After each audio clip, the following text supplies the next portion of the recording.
सत्संग किसी मत मजहब और परंपरा का नहीं होता। सत्संग का मुसलमानों से कोई लेना देना नहीं है। सत्संग केवल हिंदुओं का नहीं होता। सत्संग का सिखों से कोई दूर का रिश्ता हो ऐसी भी बात नहीं है, या सत्संग का केवल ईसाइयों से मतलब हो ऐसी भी बात नहीं है।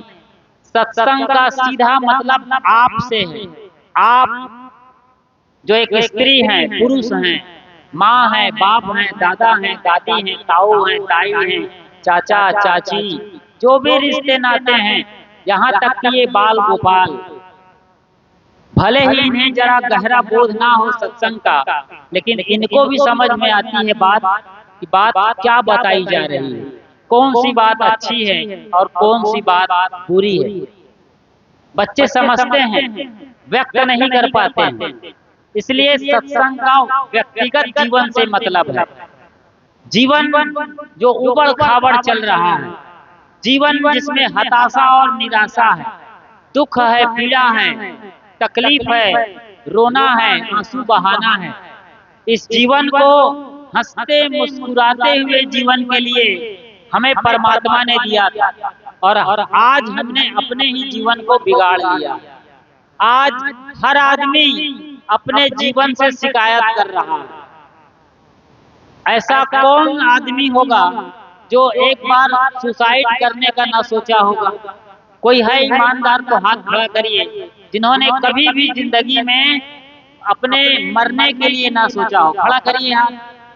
ये बच्चे बड़े ईमानदार हैं, इनको जीना और मरना दोनों, ये देखो खड़े हो गए, खुद ही खड़े हो गए, वाह क्या बात है। स्कूल में खड़े कराते हैं इनको, ये खुद खड़े हो गए। तो हर आदमी जिंदगी में थकता है, हारता है। बच्चे बैठ जाओ। जब बच्चे आप ऐसे थे तो आप भी ऐसे कर रहे थे। मैं बता रहा था कि जिंदगी में जब हताशा, निराशा, दुख, पीड़ा स्थितियां आती है तो आदमी एक बार मरने का सोचता है, क्यों ना मर लिया जाए, क्यों ना ट्रेन की पटरियों पर खुद को बिछा दें, ट्रेन के नीचे आ जाएं, क्यों ना सल्फास की गोलियां खा लें, क्यों ना मिट्टी तेल डाल के जला लें, क्यों ना पंखे पर लटक जाएं, अपने ही दुपट्टे या गमछे से फांसी लगा लें। तो ये स्थितियां सबके अंदर आ रही हैं। तो क्या जीवन जागने के लिए नहीं है? क्या जीवन मरने के लिए मिला है? इस प्रकृति ने, कुदरत ने, धरती माता ने क्या हमको यहाँ मरने के लिए भेजा है? देखो बच्चे नहीं बोल रहे हैं, जीने के लिए भेजा गया। भरपूर जीवन जियो। ये धरती बड़ी खूबसूरत है, क्या खूबसूरत चांद और सितारे निकलते हैं रात को, दिन भर सूरज आपके लिए रोशनी बिखेरता है, नदी है, पहाड़ है, समंदर है। देखो आपके गांव के बाजू में नदी बहती है, आपका पूरा गांव यहाँ पर पहाड़ और जंगल से घिरा हुआ है, बाजू में बॉर्डर है नेपाल का, नौतनवा आखिरी स्टेशन है रेलवे का, उसके बाद सोनौली बॉर्डर आता है, और वहाँ एक हमारे भक्त रहते हैं, उनके घर हम ठहरते हैं रात भर, और सवेरे फिर बॉर्डर क्रॉस करके नेपाल चले जाते हैं, काठमांडू, जहाँ 3 बड़े कबीर आश्रम। तो आप प्रकृति की गोद में बसे हुए हैं। झुंगवा, झुंगवा गांव का मतलब क्या होता है? झुंगवा मतलब झुंगवा, जहां झोग्गी झोपड़ी रहा करती रही होगी एक जमाने में। हमारे एक आश्रम है यहाँ पर झुंगिया बाजार में, वहाँ हमारे एक साहब रहते हैं, पंचम साहब, कभी खेम साहब रहा करते थे। तो प्रकृति की गोद में आपने जन्म लिया है। दुख में सुमिरन सब करे, सुख में करे न कोई, जो सुख में सुमिरन करे, तो दुख काहे होए कबीरा, तो दुख काहे होए। दुख आने पर हाय हाय हर आदमी करता है। जैसे आज भयंकर गर्मी रही है, दिन में बेतहाशा गर्मी, पसीने धार की तरीके से निकल रहे थे। एकदम जैसे फव्वारा चल रहा था, बॉडी से पसीना निकल रहा था। कुछ सेकंड के अंदर अंदर बनियान भीग जाया कर रहे थे। तो सोचो जरा, ये भी एक दुखद पहलू है जिंदगी की। इतनी गर्मी पड़ रही है, ग्लोबल वार्मिंग हमने पैदा किया है, जंगल काटे हैं, फैक्ट्री लगाए हैं, कार और तमाम गाड़ियों के धुएं, फैक्ट्री कल कारखाने के खतरनाक जहरीले कार्बन डाइऑक्साइड और न जाने कितने सारे सिस्टम चल रहे हैं जो पूरे एनवायरनमेंट को बर्बाद कर रहे हैं। इसलिए आजकल टेम्परेचर बढ़ गया है, 50 डिग्री हो रही है गर्मी के दिनों में। यही आगे चल के 60 डिग्री हो जाएगी तो हम जहाँ खड़े रहेंगे वहीं खड़े खड़े जल जाएंगे, कोई भगवान बचाने नहीं आएगा। वो जमाना आ रहा है। जंगल ज्यादा लगाइए, पेड़ बचाइए, काटिए मत, नदी तालाब को साफ रखिए और खूब हरा भरा रहिए। पॉलीथीन की जगह झोला इस्तेमाल करिए। ऐसे कितने सारे साधन और संसाधन हैं जिनका इस्तेमाल कर आप इस धरती माता को साथ इंसाफ कर सकते हैं। और ये खूबसूरत धरती पूरी दुनिया में आपके लिए अमृत है। और कहीं किसी ग्रह में, मंगल जैसे शुक्र ग्रह में कोई जीवन नहीं है, धरती में ये जीवन मिला हुआ है। तो दुख आने पर दुख में सुमिरन सब करे। सब सुमरते हैं दुख में, हे भगवान बहुत गर्मी है, ठंडी हवा चला दे, भगवान कहाँ हो, पानी गिराओ, बहुत गर्मी लग रही है। तो भगवान को, परमात्मा को, लॉर्ड को, गॉड को, अल्लाह को, खुदा को लोग याद करते हैं। मगर सुख में करे न कोई, दुख में सुमरन सब करे, सुख में करे न कोई। और जो सुख में सुमरन करे तो दुख काहे को होए। जो आदमी अपने भगवान का, इष्ट का, अभी जब अच्छी तबीयत है, घर द्वार बढ़िया है, नाती पोते परिवार, खेती बाड़ी, धंधा पानी, धन दौलत सब ठीक ठाक है, तब याद करेगा, तो कभी दुख में नहीं जाएगा। सुख में याद करो, सुख में आप भूल जाते हो। जैसे नाटक नौटंकी देख रहे होंगे आप, तो अपने दुख भूल जाते हैं। सब अच्छा लगने लगता है जब तक नाच नौटंकी चल रही है। जैसे नौटंकी और नाच खत्म होते हैं, जब बिस्तर पर जाते हो तो फिर दुख आपके ऊपर सवार हो जाता है। वो कहीं गया नहीं था, दुख दबा हुआ था। जैसे खिलाड़ी होता है, फुटबॉल या हॉकी खेल रहा और उसको मैदान में चोट लग गई, खरोंच लग गई, खून बह रहा है, लेकिन उस बंदे को पता नहीं चलता है क्योंकि उसका पूरा फोकस गेम में है, गोल पोस्ट में है, जीतने पर लगा हुआ है, अपनी टीम को, देश को जिताना चाहता है। तो उसको बहता हुआ खून, चोट का दर्द पता नहीं चलता है। और जब मैच खत्म होता है तब पीड़ा से कराहता है, फिर लोग उसकी बर्फ से सेकाई करते हैं। उसके जो फिजियोथेरेपिस्ट होते हैं वो इलाज करते हैं। ऐसे ही जब आपको अनुकूल पत्नी मिल जाती है, अनुकूल पति मिलते हैं, बढ़िया खेती बाड़ी धंधा पानी चकाचक चल रहा है, तो कभी भी भगवान का, कभी भी खुदा का, कभी भी गॉड का याद नहीं आता है। मस्ती में रहते हैं लोग, खूब मजा लूट रहे होते हैं, याद ही नहीं करते हैं। सोचिए जरा, तो कैसे जिंदगी में सुख आएगा। सुख अभी आया है और देखते देखते चल जाने वाला है। जैसे बादल को देखते हैं, उसमें गणेश, कभी शिव शंकर बनते हैं, कभी पहाड़, कभी और कुछ दिखता है, लेकिन देखते देखते सब मिटते चले जाते हैं। ऐसा ही ये संसार है। आज जो आपके हाथ में है ये कल फिसल के कहीं और चला जाएगा। जैसे मुट्ठी बांधते हैं आप बालू को लेकर के, तो बालू यानी रेत धीरे धीरे सरकती चली जाती है। अभी कसकर बांधे हो, रेत के कण खसक रहे हैं, गिर रहे हैं, धूल की तरीके से उड़ रहे हैं, और देखते देखते सारा बालू गिर जाएगा, रेत निकल जाएगी मुट्ठी से, और मुट्ठी फिर हाथ की खाली रह जाएगी।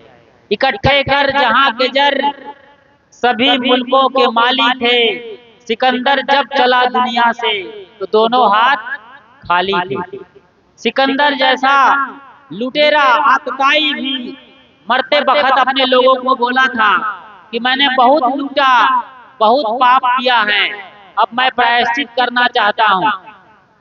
क्योंकि डायोजनीस जैसे उनके गुरु हुए थे, गुरु भक्त थे, लेकिन राजा होने के कारण लुटेरा हो गया था, महत्वाकांक्षी बहुत ज्यादा था। तो कई देशों को लूट कर जब वो लौट रहा था, मरने की बारी आई तो अपने लोगों से कहा कि मेरी अर्थी से मेरे हाथ बाहर कर देना, ताकि लोग जान सके कि इतना बड़ा भयंकर लुटेरा आतताई, आज की भाषा में आतंकवादी, वो भी खाली हाथ गया है।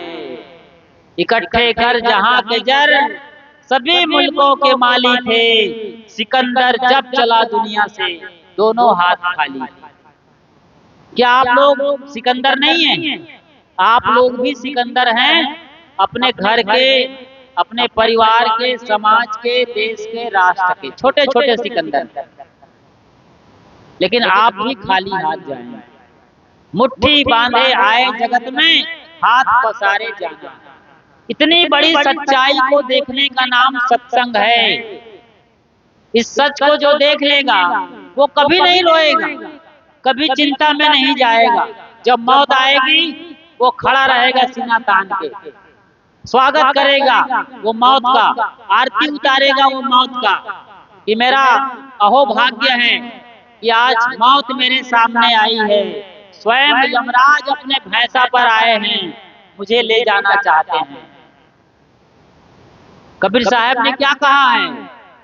जही मरने से जग डरे, मेरो मन आनंद, कब मरिया कब पाइया, पूर्ण परमानंद कबीरा, पूर्ण परमानंद। जही मरने से जग डरे, मेरो मन आनंद। अच्छा, जीने में कौन सा सुख मिल रहा है? कोई सुख है तो बताओ मुझे। सुख देखते देखते हाथ से बालू की तरीके से खत्म हो जाता है, बादल जैसे भागा जा रहा है। अभी सुबह होती है, शाम होती है, उम्र यूं ही तमाम होती है। ऐसे जिंदगी बीती जा रही है। बचपन कितना अच्छा लगता है, खेल खिलौने में खूब धमा चौकड़ी बच्चे मचाते हैं। फिर स्कूल जाएंगे, वहां पर मुलाकात होगी मास्टर साहब और उसकी छड़ी से, और फिर वहां से वो भागेंगे, पढ़ाई नहीं करते हैं, भागते हैं।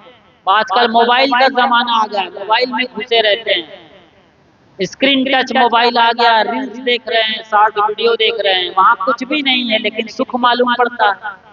कुछ भी नहीं है, थोड़ी देर की हंसी खुशी मालूम पड़ती है, फिर वही दुख, दर्द, पीड़ा, हताशा, निराशा, कहीं सुख नहीं है। बड़े हुए बच्चे शादी ब्याह किए, लगता है साल दो साल, बड़ा आनंद है, बड़ा सुख है। बच्चे आए, उनको पढ़ाई लिखाई में फिर पूरा पैसा लग जाता है, सारी कमाई वहां जा रही है। बच्चे नहीं हुए तो दुख, बच्चे हुए और नालायक निकल गए तो दुख, पढ़ाई नहीं करते, आवारागर्दी कर रहे हैं। गौर करोगे जिंदगी को तो समस्याओं का समंदर है जिंदगी, दुखों का पहाड़ लिए आप चल रहे हैं। इसीलिए जागना पड़ेगा। सत्संग आपको जगाता है, गुरुजन आपको जगाने वाले हैं, छोटी छोटी बातें बताते हैं, लेकिन इन बातों में बड़ा गहरा रहस्य है और जीवन का सार सूत्र छुपा हुआ है। तो धीरे धीरे वक्त बीतता चला जा रहा है, आप मौत के करीब जा रहे हो। साहब कहते हैं, जय मरने से जग डरे, मेरो मन आनंद, कब मरी हूं कब पाई हूं, पूर्ण परमानंद। साहब कहते हैं, जीवन से छुट्टी मिले और मैं पूर्ण परमानंद को जी सकूं। तो शरीर के मरने से आनंद नहीं मिलने वाला है, इसको मारने से भी आनंद नहीं मिलेगा। कि लोग सुसाइड करने का सोच लेते हैं, कहते हैं मर जाए तो मुक्ति मिलेगी। ना ना, जिस चित्त से मरेंगे, जिस दुख और पीड़ा से मरेंगे, उसी तरीके के जीवन फिर से मिलेगा। वैसे ही दुखियारा जीवन, वैसे ही हताशा, निराशा, दुख, पीड़ा और वही चित्त वाला। इसलिए खुश होकर के जियो। इतने सुंदर जीवन मिला हुआ है, छोटी छोटी आंख मिली हुई है, पूरी दुनिया देख लेते हो आप, बड़े बड़े पहाड़ को निहार लेते हो, माउंट एवरेस्ट को भी देख सकते हो यहाँ पर छत पर चढ़ के अपने। इतनी बड़ी दूर की चीज, सबसे बड़ी ऊंची चोटी भी दिखाई देती है। कितने चमत्कार हैं आपके पास। छोटी छोटी आंखों से बड़े बड़े पहाड़, चांद, सितारे देख लेते हैं। रोटी खाते हो और आपका शरीर उसको खून बना देता है, खून से ताकत और एनर्जी मिलती है और आप बड़े बड़े काम करते हो। कोई फैक्ट्री में बड़ी बड़ी मशीन चलाता है, कोई ट्रैक्टर चला रहा है खेत में, कोई स्कूल में पढ़ा रहा है, अपनी बुद्धि और विवेक का काम कर रहा है, कोई खेल में देश को आगे ले जा रहा है।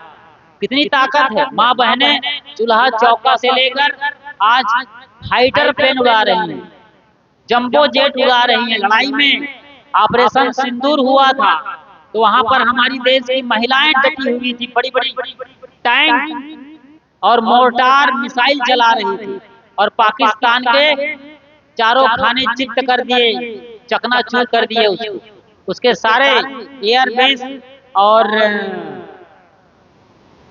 वो मिसाइल और बम रखने के अड्डों को खत्म कर दिया। सोचो जरा, लड़कियां ये कर रही है। इसीलिए साहब ने कहा हंस न नारी पुरुष है। जो चेतन जीव है वो नारी पुरुष नहीं है, शरीर नारी और पुरुष का है, शरीर स्त्री और पुरुष का है, लेकिन रमैया राम, हर घट में रमने वाला राम और जानने वाला जनैया जीव, ये न स्त्री है न पुरुष है, उसकी याद करना है। इसलिए जीवन मिला हुआ है। सुख से जियो, दुख मत मनाओ। दिन बदलते हैं, वक्त बदलते हैं, जितना घना अंधेरा होगा उतना बड़ा सूरज चमकने वाला है। ये याद रखिए आप। सबके जीवन में उतार चढ़ाव, धूप छांव आते हैं, सबका जीवन चलता है। गरीब आदमी भी जी रहा है, मुस्कुरा कर जीते। एक बुढ़िया माई थी, पता नहीं किस गांव से आई थी, गांव की बड़ी प्यारी माँ हो गई थी, सब उसको दादी दादी कहते थे। और जब गांव में आई तो उसको ग्राम पंचायत के आंगन में उसके लिए डेरा लगा दिया गया। कुछ भी लेके नहीं आई थी, एक फटी हुई साड़ी थी उसके अंग पर, टूटी चप्पल थी, बस यही उनका कुल जमा पूंजी थी। लोगों ने देखा तो किसी ने चादर दे दिया, किसी ने बाल्टी दे दिया, किसी ने कंबल दिया, किसी ने खाट चारपाई दिया, और धीरे धीरे दादी का आशियाना सज गया ग्राम पंचायत में। अब वो सबके घर जाती थी। कोई बच्चा रो रहा है, उसको पुचकार करके बढ़िया हंसा करके विदा कर देती थी। किसी के घर में छोटे बच्चे हैं तो उसको मस्त तेल मालिश करके उबटन लगा देती थी, नहला धुला करके काजल लगा देती, और मेरा लल्ला मेरा मुन्ना मेरा राजा उसको अपनी गोदी में लेके गीत सुनाती थी, लोरी सुनाती थी। ऐसे वो बच्चों की परवरिश करना, किसी के यहाँ चक्की चला देना और उनका अरहर की दाल बना देना या गेहूं का आटा निकाल देना, यही करती थी। पूरी गांव की दुलारी हो गई थी, जगदम्बा हो गई थी।